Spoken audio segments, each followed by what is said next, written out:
Okay, I think we're going to get started.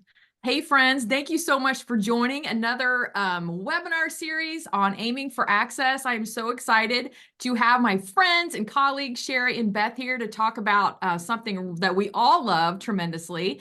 And that's it for me. There's people from everywhere here. Oh my gosh, this makes me so excited.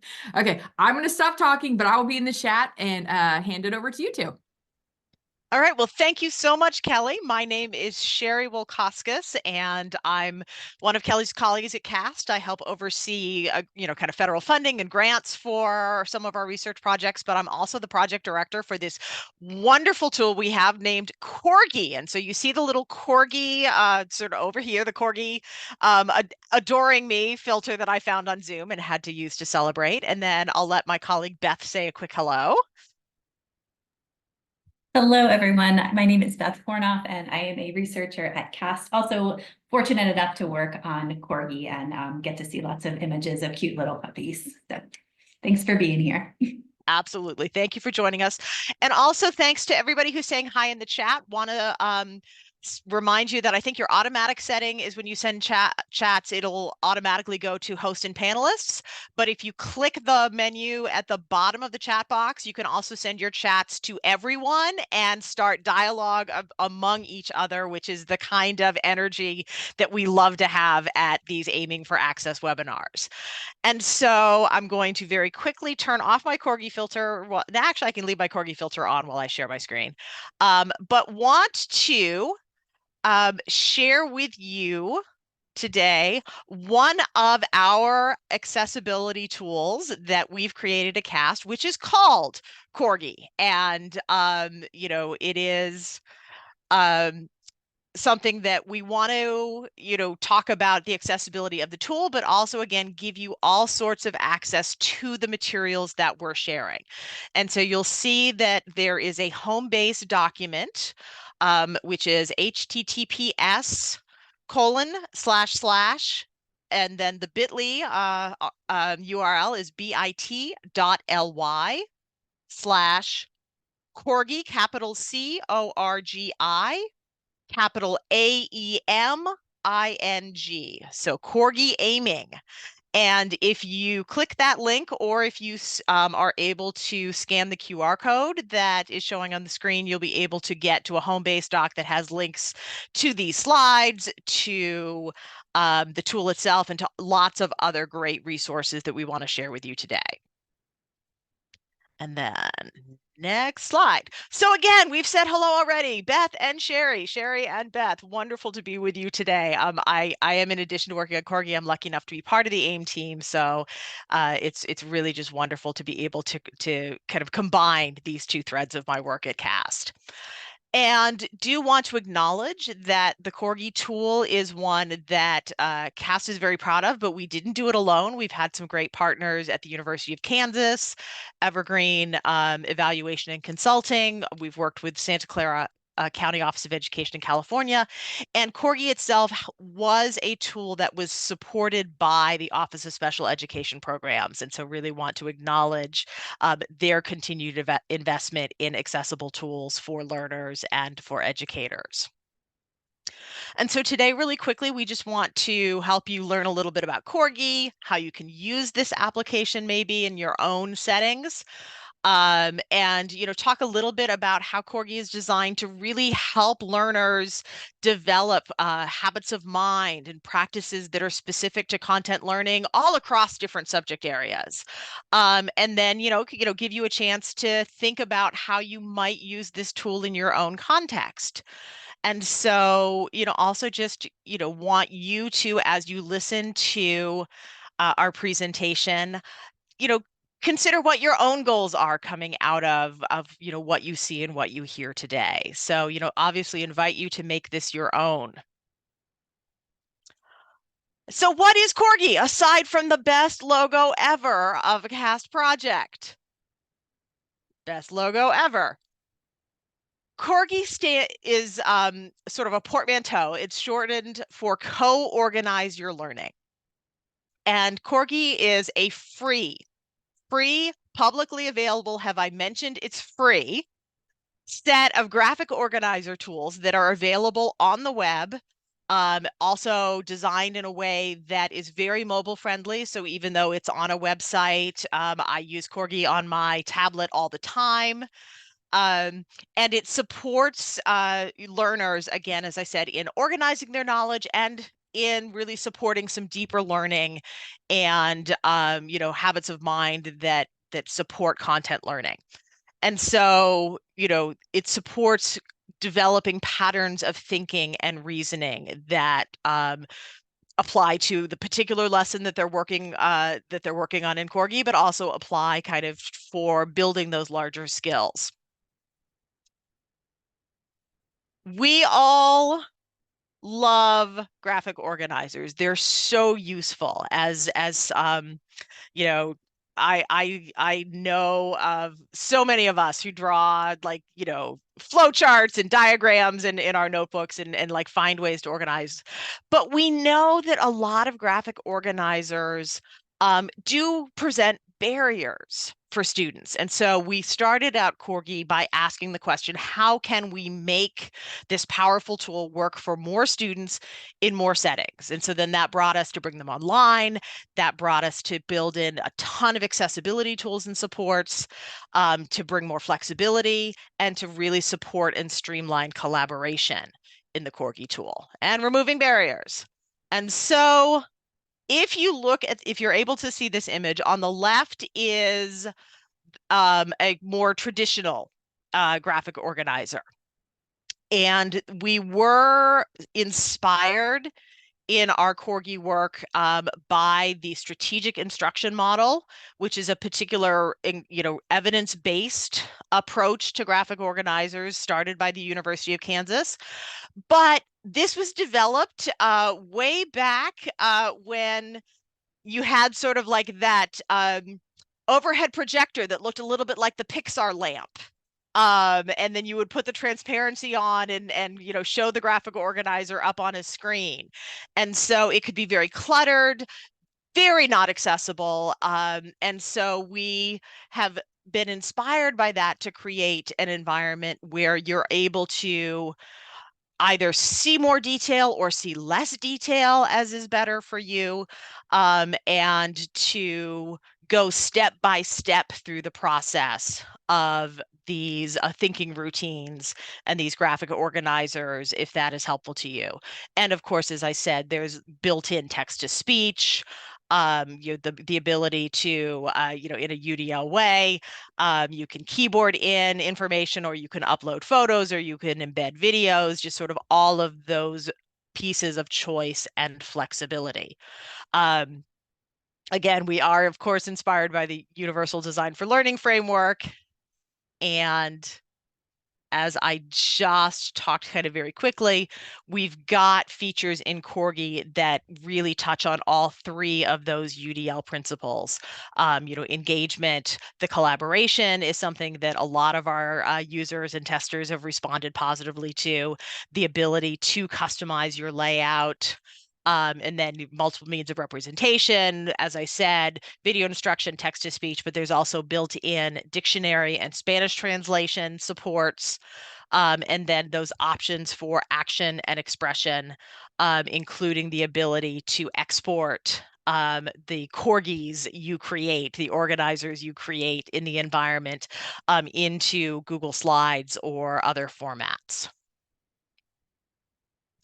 And so, we've been fortunate enough over the past few years as part of our funding from OSEP to test Corgi out in a bunch of different settings. We've been focusing on this grant primarily on middle school students and middle school science learning, but over the longer arc of developing Corgi, we've worked with high school students, we've worked in social studies and history topics. We have other users out in kind of this broader community. you know, as I said, it's out there, it's free. So we have about 11,000 Corgi account holders. And so we know some of the folks who are using Corgi are university faculty, are university students, are using the tool for all kinds of subjects and topics. But the students that we've been interviewing most closely as part of the grant, you know, really enjoy Corgi, you know, finding the guides to be simple and supportive and to help them, you know, be organized in a way where they can find their sources and things quickly.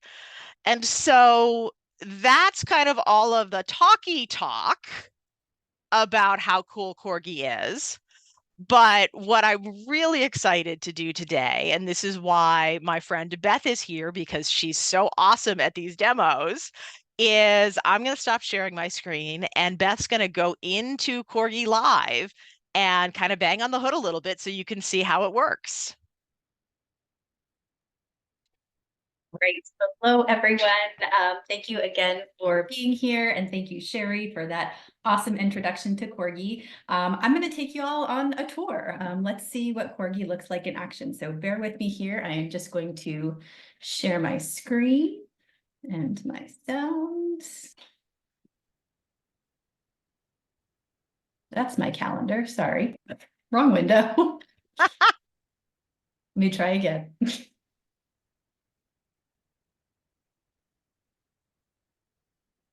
Okay, that one worked. So when you go to corgi2.cast.org, you will arrive at our Corgi landing page. And as you can see, you sign in with a Google account. Free sign in, free with your Google email address. This will just create an account. You'll have to enable some permissions. All that's going to do is just allow Corgi to be stored in your Google Drive, just like you would a Google Doc or a slideshow or anything like that. So I'm going to go ahead and log in here. And when we first arrive in Corgi Land, you'll see a couple of things. You'll see some recent guides that you've worked on if you have any, but the main feature is how and where you create a new guide. So we have 4 different types of these graphic organizers, which we call guides. We have one that supports cause and effect relationships, which can be really challenging for students to kind of break down that process of thinking. So Corgi guides them through that. Same thing with claim evidence reasoning. That's something that is very big in a lot of elementary, middle, high school, college, no matter what grade span you're working with. There's been a lot of focus recently on supporting a claim with evidence and then reasoning to support that. My kids were actually just talking to me about their version of that in school this morning. We also have a question exploration guide, which allows you to break down one of those really complex essential questions. And then we have a comparison guide that supports students to describe some similarities and differences between 2 different concepts. And that's the one I'm going to take you on a tour of today. All of the guides are wonderful, but this one I think will just give you a good sense of all of the things that Corgi can do in leading students through a thinking process. So we are not going to stick with science today, which is the content we usually cover with Corgi. We're going to talk about candy because why not? So we are going to talk about Starburst versus M&Ms and thinking about which ones are better. Because honestly, in thinking about it, I can't decide. It might depend on my mood. So it's going to prompt me to save my Corgi guide, which I just did. And then it's going to bring me to this page, which is our table of contents. And you can see it says comparison steps at the top, and then it lists steps in creating your Corgi guide 1 through 11. And you can use this table of contents to navigate through all of the steps. There's also a navigation bar at the bottom of the page that will allow students to choose what number step they want to go to, or simply to just press the next or the previous button. Before I dive into the contents of the actual Corgi guide, I want to point out a few features we have here at the top. So over all the way to the left, there is a menu, which just allows you to make an editable Corgi guide, to share it. If you are a teacher who uses Google Classroom, you can share it that way. We've had teachers have a lot of success with that because it's right embedded in the instruction that they're already using. This will take you back, this Corgi Organize Your Learning, our little logo will just take you back to the home page. And then we have our accessibility toolbar up here. So if I want to use the text to speech function, I will just highlight my text, press the play button. Comparison steps. And I can stop it with the button next to it. That will just read it out loud for me, because we know that some of this content that students are accessing is pretty reading heavy, and we certainly don't want that to be a barrier for them. Someone had asked about languages for Corgi. We currently have a Spanish to English translation. So if, again, I highlight my text, this button all the way over here on the right is a Spanish translation, and we're hoping to add more languages soon. And then this button right here, second from the right, is our dictionary. So if I'm a student and I'm stuck, and my cat is jealous that I'm talking about dogs right now, excuse me. If I am stuck on what a word means, I can highlight that word, click on the dictionary button, and it will give me a little dialog box with a window in there. So super convenient tools for students to use. All the way over to the right will show me if I have any collaborators. We can share a Corgi guide just like we would any Google document or slideshow. And then over here where your little name icon appears, you can change your account type to student or teacher. And I'm actually going to change mine to teacher. Don't worry though, if you're sharing this with students, they can't make themselves teachers. They have to stay students, so no worries there.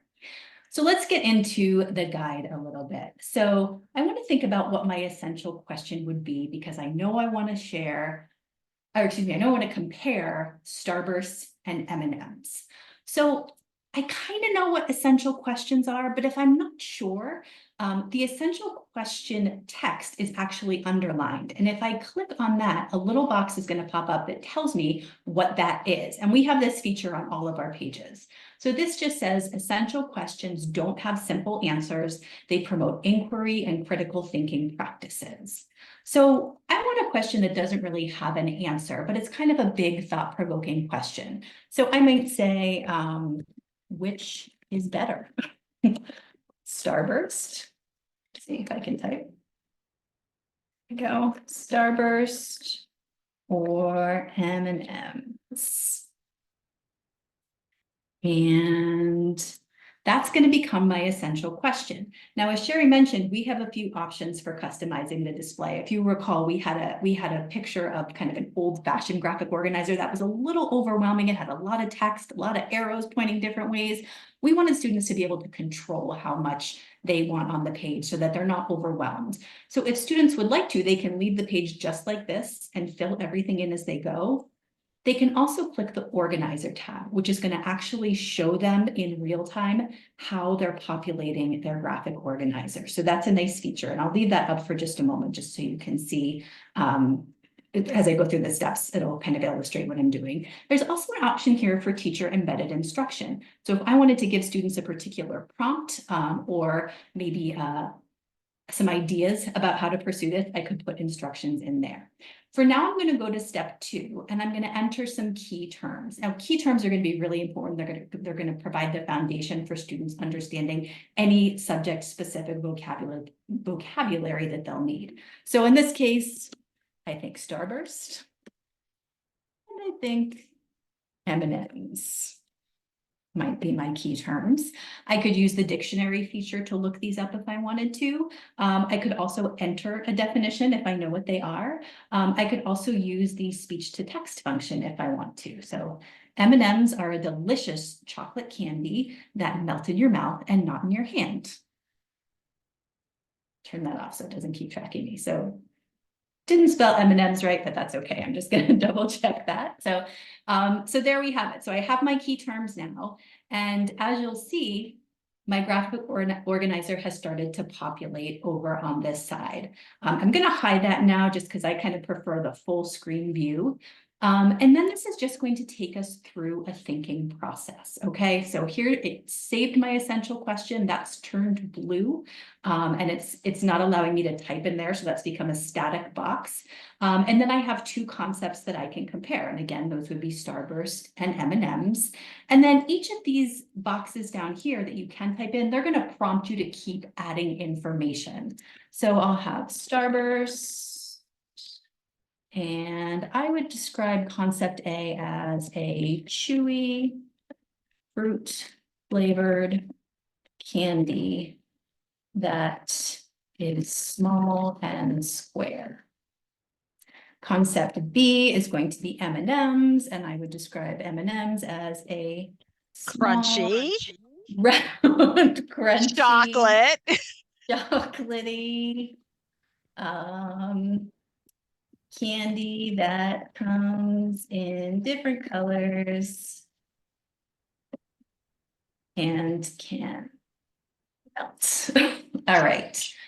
Now, if I want to add a visual to this or some sort of representation, there's an add media button here. So I'll just show how this works. I can do a few different things. I could add an image. I could embed a YouTube video. If this were about how M&Ms or Starburst are made, I could search for a YouTube video on that and put the link in there. Or I could upload something from my, or link something from my drive. For now, I'm going to click add image. And again, there's options here. I can upload, I can enter a URL or insert from my drive. I'm going to search the web. And this is a Google safe search, so you don't have to worry about what students are going to find or anything inappropriate popping up. So I'm going to put in Starburst candy and hit search. And I have all these awesome options pop up. This one looks the most delicious to me. So I'm going to choose this image of little unwrapped Starburst candies, hit add image, and then that pops up right there. And if I look at my real-time organizer, over here on the left, it shows the description as well as the picture. So students are able to add these, teachers are able to add these, which is a nice feature. Then you have options that's going to take you through grouping some of your concepts, so as similarities or differences. And I'm not going to spend too much time on that right now because I want to show you a few other features of the Corgi website. But this will just take students through the process of making comparisons and finding characteristics of each of the concepts that are similar and or different. So if I go all the way to the end of this, we have this really nice feature that Sherry also alluded to, which allows students to monitor their work and monitor their understanding and monitor if they've missed something, right? Because sometimes we get so wrapped up in the things we're working on, we miss a step. So anything that's in this bulleted list at the top of the page is going to tell you an area that you've not entered. So I've not entered an overall concept, and then it's going to offer to link me to that step so that I can go ahead and fill it in. I'm just going to skip this for now, but just know that it's there. And if I go to the next page, this gives me options of how I want to share this. So I can post it to Google Classroom, which a lot of teachers like their students to do. I can print it or save a PDF, which will just show me a version of that expanded graphic organizer printed out. I can share it, just as I would share a Google Doc. And a lot of students really love doing a Google Slides presentation. I love it because you get to see the cute little Corgi while you're waiting for your slideshow to populate.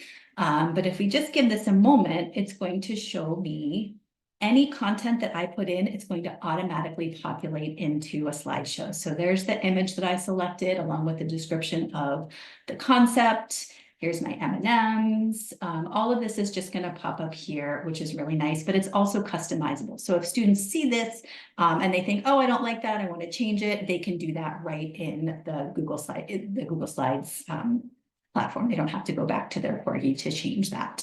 So that's something that's been really popular with students that we've worked with as well. That was a very fast tour of Corgi. One more thing I wanted to show you that I didn't, just another sample guide here. I'm going to go back to my essential question. You might have noticed there is a hyperlinked text here called sample guide. This is, again, just a tool for teachers and students to use if they're not sure of any pieces. So this is an example guide that's been completed. It's about at a 3rd, 4th grade level. This is geared, the Corgi tools, tends to be geared toward middle schoolers. It can be used with anything, but we made one for content that's a little bit younger so that the content wasn't a barrier in understanding what happens. So the teacher sample guide has some explanation of how each step of the guide supports student thinking. The student guide just shows the guide itself and what it's supposed to look like. So some students will perform better if they have a model and they just kind of want to know that they're maybe on the right track so they can navigate to that sample guide. A few more things I just want to point out on the Corgi homepage. There's a couple of tabs up here at the top. How to use Corgi. If I click on this, This has a library of resources for educators. We start off at the top with some shorts, which are just some quick videos about what Corgi does. And then we have our how-to series, which has videos, slide decks, and accessible documents about how to share a Corgi guide, how to authorize it within Google. And then we have our professional learning resources, which are really great. We have a couple of resources on UDL and Corgi, which Sherry had alluded to earlier. It highlights all of those points and goes into a little bit more detail, how to use Corgi in different contexts, and just different ways that teachers can play with exploring Corgi in their classroom. So that's some resources for Corgi. And then we also have a lesson library, which I think has been one of the really useful things. So this has been developed with STEM content experts, because what we found is that not a lot of teachers don't have a set science curriculum. They're kind of relying on themselves or their colleagues to get a lot of science content. So we've offered a lot of unit plans and lesson plans with Corgi guides embedded into them.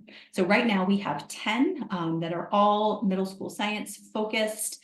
Some are focused on forces in motion, Earth's place in the universe, climate change, and they all have embedded guides as well as lessons within them. And if you go to the home base page, there's an example of a comparison guide that is not about candy, that is actually about science content, and sort of timely because it's about eclipses. So that's linked in there. But any teachers can access these. These resources are, like the tool, free. So I will stop there because I know we just have a few minutes left, and see if there's any questions that Sherry and I can answer for you all about Corgi. Hi there, and I was in the middle of typing a long answer, but I'm grateful to be able to speak instead because Natalie and Manon, you've been asking about languages. I'm not enough of a techie to know you to be able to tell you precisely how long it will take, but I do know that we have successfully integrated Google Translate, sort of across multiple languages in some of our other tools, and so that's something that I'm hopeful will be able to take care of in the coming months. But again, I need to check with the tech folks before I know exactly what that takes and how long it would take. Okay, I know someone has their hand raised. Can the person who has their hand raised, can we pull them off, put them on the mic and let them ask their question? Hello, Jacinda. You have a question for us?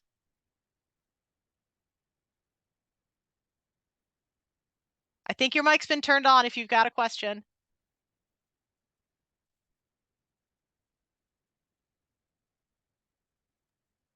No worries. She just dropped in the Yeah. chat that she doesn't have a question. Perfect. That's awesome.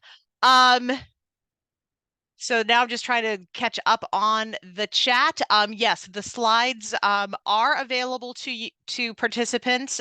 If someone can drop in the bit.ly for our homepage doc again, that has a link to Corgi and to the slides and to all the things. And then looking at we have 4 organizers in Corgi right now. We have the compare contrast. We have the claim evidence reasoning guide that Beth mentioned. We have a question exploration guide, which is often a great place for teachers and students to start using Corgi as a way to explore it. And then, oh, Beth, tell me the 4th. Sorry, I was trying to answer a chat question.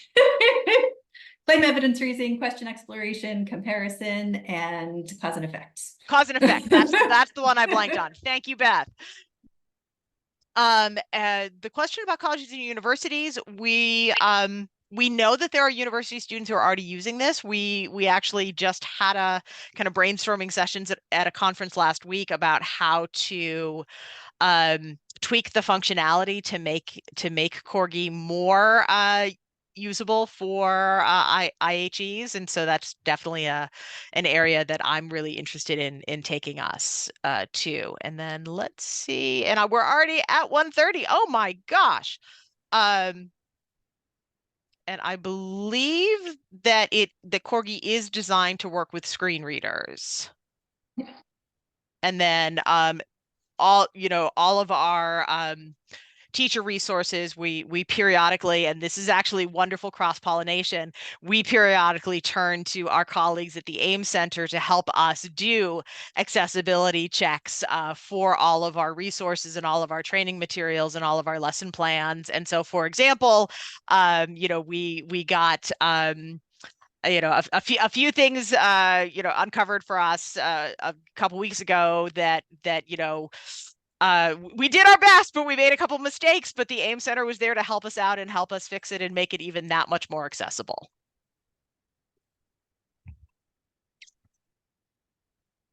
Anything else for now? I know we've already held you a little bit late, but just want to thank all of you for joining us. And again, I did put our project email address in the chat a little bit earlier. I'm going to drop it in again, corgi@cast.org.